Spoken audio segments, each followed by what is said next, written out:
I've heard the comparisons with Anthony Gill, and maybe he sort of has a similar skill set to what Mike Scott had, and with Taylor Barnette, I've sort of heard that he's maybe sort of similar to how you were as a player. He's a lefty, but right. We'll talk about Anthony first. You know, when I was recruiting Anthony, you know, after I said, is there any player in college or in the NBA that you'd like to watch or you maybe try to learn from or model your game after? And he told me, he said, well, this is going to sound kind of funny to you, Coach, but he said, Mike Scott is a player that I watched all year. So I thought, well, that might give us a good chance when he came on his visit. But there's some similarities. You know, Mike has developed such a unique, and he kind of developed at his time around that little fall away 17 off of 1 foot kind of thing. That's, yeah. It's a specialty. Yeah. It's unique. I don't know if Anthony has that, but Anthony is very complete. Same with Taylor. I'll talk about him in a second. But Anthony Gill he's physical. He'll rebound. Probably puts it on the floor. And that's what Mike said to me, because they played a little bit and worked out when they were here. And he said, I think he might put it on the floor a little better than I do. I don't know if he's got, again, that fall away.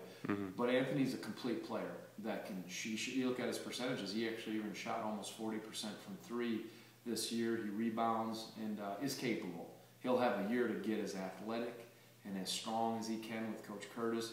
And kind of like Mike Scott when he was hurt, he kind of honed that shot and he worked on certain things. And that's the beauty of a sit-out year.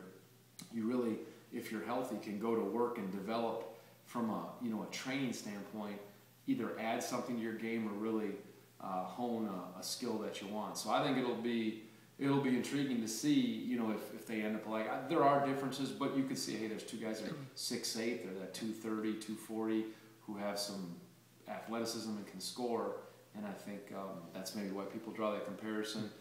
Taylor, compared to me, you know, I guess we're both lefties.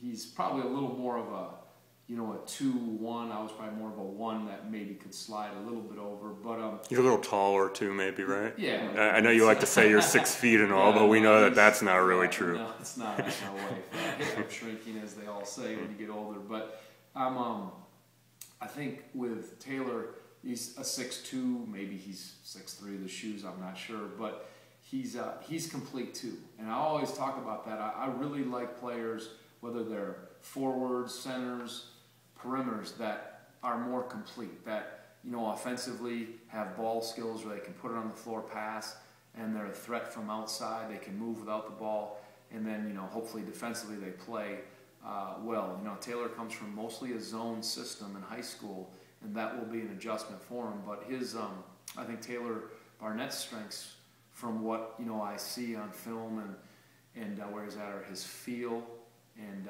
his ability to get on. He can really get hot shooting the ball, but he's fairly complete offensively and has real good feel as a 2-1 type player, maybe more of a 2, but he has the ball skills to really handle it. So I think